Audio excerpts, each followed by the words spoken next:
After an active St. Patrick's Day weekend with more extreme weather being stored as we head towards the end of March. I'll be breaking that all down coming up in this video.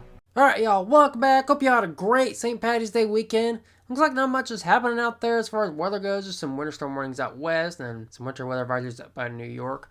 As far as severe weather goes, there's not really much happening either. Just general thunderstorm risk over here out west for tomorrow, and just general thunderstorm risk over here in the Central Plains. So let's go ahead and break down the time frame of what you could expect from this winter storm out west. Alright, as I push this forward, keep in mind the date and time right up here if you want to keep track. Now, it looks like it's going to enter the winter storm warning area right around 5 o'clock tonight, and it's still going to pick up on intensity through Tuesday. We're going to be getting a little bit of a break before some more snow bands come through Utah by Tuesday evening. Now, it looks like out west, y'all are still dealing with that atmospheric river event. Lots of heavy rain over by San Francisco and a lot of heavy snow up in the upper elevations in the California mountains. Now, how much snowfall could you expect from this winter storm? As we push this out to Tuesday, it looks like over here by Utah, by Cedar City, looks like y'all could be getting upwards of almost 4 inches. That's about 2 to 4 inches within this winter storm warning area.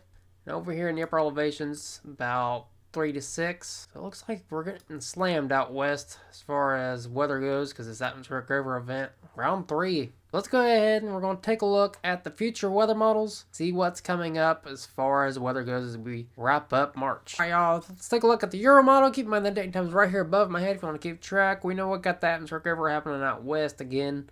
Dumping lots of heavy snowfall to Nevada and Utah, and there's some flurries up by New York as well. What happens after that's going to be pretty interesting, as there's going to be some severe weather Thursday night into Friday, spanning from Texas all the way over into Alabama, as there's a day 5 and 6 50% area for severe weather. Now, we'll have to keep track of that as we get closer to that event. Right now, we're uncertain of what you could expect. It looks like for that, there could be some snow showers north of it, up by Illinois, northern Indiana, dumping lots of heavy rain to the Smokies. As it moves to the northeast, that's going to be bringing some heavy snowfall to Maine.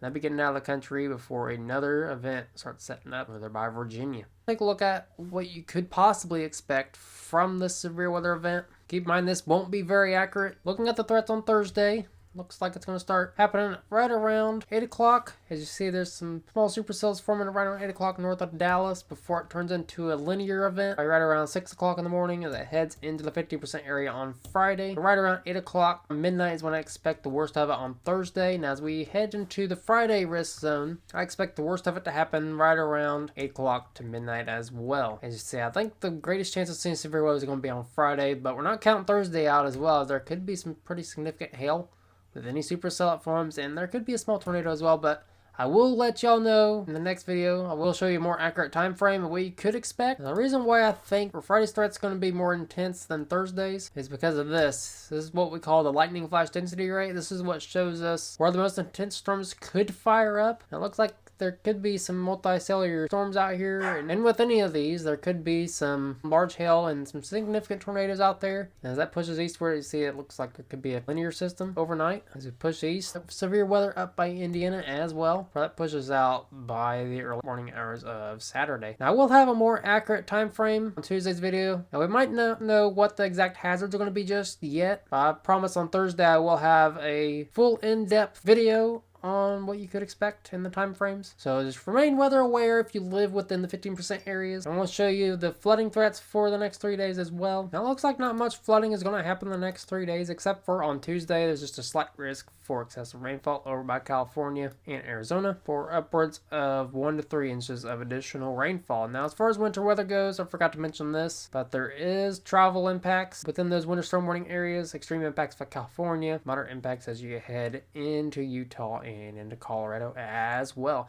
Now let's go ahead and take a look what you can expect as far as temperatures go in the coming days. We know it's been a pretty frigid St. Patrick's Day weekend, and we know those trees have been budding, and there's already been freeze warnings issued, so that's not good. Make sure you keep those plants up if you want them to survive. And it looks like as we head towards the end of March, looks like it's going to warm up right before the severe weather event on Thursday. Looks like we're going to be dealing with some upper 70-degree temperatures down by Texas, and this is going to result in some severe weather development on Thursday. So cool off a little bit, and then it's going to warm back up again. So it looks like it's going to be pretty nice out there as we head towards the end of March. Got some winter weather out west in the next coming days, so if you have to get on the roads, please be careful. Pack that safety kit with you. If you live within them 15% severe weather areas on Thursday and Friday, please be weather aware. I will have a video out on Tuesday breaking down the time frame what you could expect. If you like the video, please hit that thumbs up button, subscribe down below, and comment as well. I appreciate all y'all for watching. And until next time, never stop forecasting.